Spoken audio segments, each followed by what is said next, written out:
Welcome to the She Builds Show. I'm your host, Stefanie Olson, a licensed general contractor who builds new construction, renovates, and designs your vision. Today, more than ever, we need raw, authentic women who are willing to rise above society's norms, break those glass ceilings, and encourage each other to boldly build the life we were meant to live. So, honey, what are you building? Welcome to the She Builds Show. I hope today I find you well. And even if I don't, I hope you take a minute to listen. I'll just start with that. The last 2 months have been some of the hardest of my life. And the last week was kind of a breaking point for me. So many things had happened and it had gone on for so long that even during my husband and I have just recently started therapy up again. And I think more so just so we can communicate better. Nothing's essentially wrong.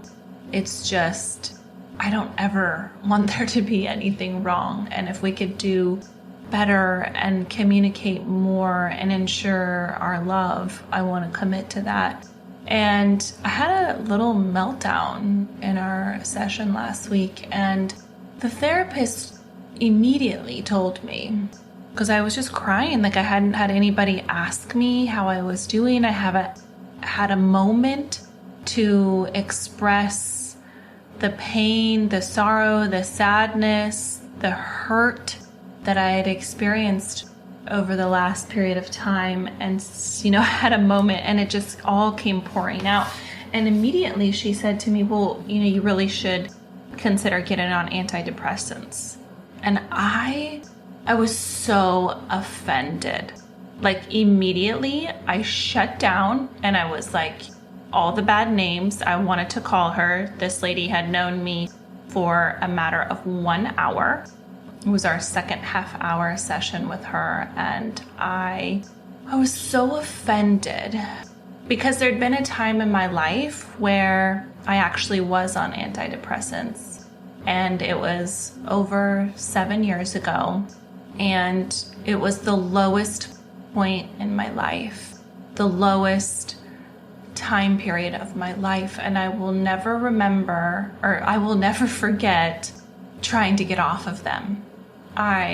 One weekend we had gone camping and I just was done with it. I didn't want to take them anymore. And then I got so dizzy. Like I couldn't even walk or play with the kids. And we actually had to leave our camping trip and get the prescription filled so that I could actually wean off of them correctly. And it just brought back all of that pain and all of that time period and all of that season. And I just was triggered so badly by what she had said that I was like, it's not possible that 7 years later I'm back in this place. It's not possible that I'm full circle again. How could I be in that place? How could someone say that to me? And I really reflected, and I was like, after I got off and I calmed down and I talked to my husband and I just expressed to him how badly that hurt me. And he was like, you're not in that place. It's just been a trying time and it's okay. And you need to give yourself a break. And as the tears were flooding and they were flushing out, I just was like, he's right. And that lady is wrong. I'm not in this place. I've had a lot of external circumstances contribute to my inability to cope or manage or not feel overwhelmed. And so I decided on Friday that it was time for me to take this back. It was time for me to get out of this hole. I had maybe seen a bottom I hadn't seen in a long time, but it didn't mean that I couldn't see the light. And I had somebody say, you aren't in a well, you're just in a tunnel, and just keep walking. The light is coming. And I'm like, you know what? They're right. I'm just going to keep walking. The light is there. I'm not stuck at the bottom of a well. It's just a little dark. And I need to keep walking towards the light. And so I took my phone on Friday and I just decided not to check my email. I decided to turn it off and just focus on my family. We had a really fun, incredible kind of family reunion celebrating both of my parents' 70th birthday party, and it was exactly what I needed. I hadn't gotten to see my family, my close family that normally we see multiple times a year, every year at Christmas. I hadn't got to see them in 3 years, and this last weekend we got to get together and see everyone, and it almost brings tears to my eyes now because of how grateful I am for all of them. And sometimes when you're walking in the darkness, you need people to remind you of who you are and what you can do. And I was talking to my aunt, and she just looked at me and she thanked me. A few years ago, she was going through a hard time, and I had been through what she'd been through, and I reached out and I just was like, I love you and I'm here for you. And I had forgotten that I was that person to her. And she was like, there was nobody else, and you were there for me, and you reached out to me, and you are a champion for Christ, and thank you. And when you're in the darkness, I felt like she just shined the light to the path of where I needed to go. Like, yes, my soul needs to be filled up again, that I'm lacking my closeness with my Creator, and I needed to be reminded that that's who I am, that's who I was, and that person is still there. It's just been buried by the overwhelm and the circumstances. And I was so grateful for her. I doubt she even thought for a second that she was doing anything for me but saying thank you.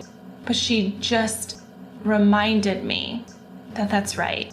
That's who I am, and that's who I want to be, and that's who I want to be for every person that comes in contact with me. I want to speak life into them and speak truth into them, and I want them to see the goodness that is inside of them and for them to not give up. And she spoke all those things that I had said to her back to me, and it washed life over me again. And I was just so grateful for that moment, because she's somebody that I hold so dear to my heart, and somebody that even if we hadn't seen each other in far too long, the commitment of who we are in Christ and who we are as people remains foundationally strong. And that's what I needed to be able to see the light to guide me out of the darkness of the tunnel. And the other thing that happened, I think it was yesterday, I had, over the past few months, my routine, my normalness, everything that had been going on kind of been disrupted. And, when you feel out of control and you feel the drifting, I just was like, Stefanie, go back to the basics. Get up early, even if you don't want to, because that is your time to feed your soul. That is your time that you need. And so I just got up and I walked out to the gym, and I did not want to. I was exhausted. I was tired. And I just turned on the podcast that I normally listen to. And the message yesterday was about anxiety, and I had been struggling. Last week, I literally woke up on, I don't know if it was Wednesday or Thursday, and I went into my husband's room and I woke him up and I said, I don't know how to shake this feeling. It was this unspeakable, unshakable anxiety to where I couldn't sit down and read my book in the morning. I couldn't just sit and have my coffee. My mind was racing so heavily and so distracted that I literally had to go and wake my husband from his sleep to have him help me and just hug me and hold me, because I didn't know what to do. I'd never felt that way. Literally, I'd never felt that way, to where this anxiety was just gripping me, and the stress.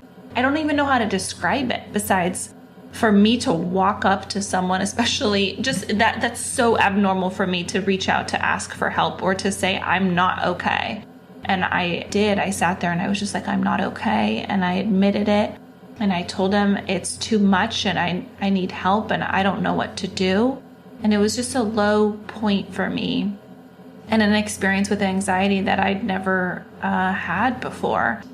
And so yesterday, all of that happened, and then the therapist lady, and then this weekend, and I just felt like life was coming back into me, and I let the anxiety just kind of sit, and I turned off all the things that were making it worse, and I just went back to my basics. I'm going to get up early, and I'm going to do my routine that keeps me on the right path. And while I was listening to the podcast, she was talking about how anxiety in our body and excitement in our body are actually the same physiological response. That, the palms sweating, the racing heartbeat, it's a similar response in the body. The body thinks it's kind of the same thing, anxiety and excitement. And she said something to me, or it wasn't to me, but it felt like it. She said the anxiety and the fear is actually the work of the opposite of our creator, right? And in my world, I call that the devil. The work of evil that I was just really feeling like I was letting into my life, and I wasn't aware of it. And I'm not saying that anxiety can just be fixed with thoughts.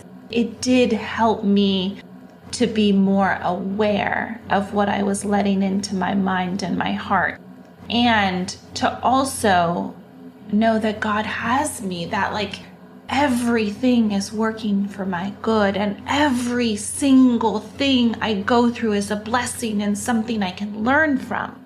So I allowed the circumstances in my life that I am riddled with anxiety about to be something I'm excited about. And so she just kept saying, tell yourself you're excited. And so I just screamed it. I'm like, I'm excited. I'm excited for the next chapter. I'm excited for the opportunities I've been given. I'm excited. And instead of being anxious, I just replaced it with I'm excited. And walking into a room or going into the next circumstance, when I walk into my team meeting or with the people that I work with or I'm surrounded with, and I'm excited for the next thing, you know what that makes them? It makes them excited. And it rubs off on people. And it helps them to come together and not be riddled by the anxiousness of what's coming, but to be excited. Wouldn't you rather go through life being excited than anxious about everything? And so that's my path this week, is to recognize the anxiety, do the things that I know keeps me balanced and keeps me from drifting. So I went back to the basics of what keeps me healthy mentally, physically, and in my soul. And for me, that's listening to podcasts, exercising, and stopping work when it's too much, and just being with my kids. I'm like, I'm going to be done with work this week at 2:00 because I get up at 5 and I'm working by 7:30, and going till 5, 6 o'clock at night is too much for me. And the work is always going to be there. There's always going to be something to do. And so last night I just left work and I went and cooked dinner for my family, and I fed them well. And that made me feel good. And I'm sure it made them feel good. And so today, I don't have a whole lot to say besides be patient with yourself, be kind to yourself, recognize what you need, talk to somebody if you do need additional support and help.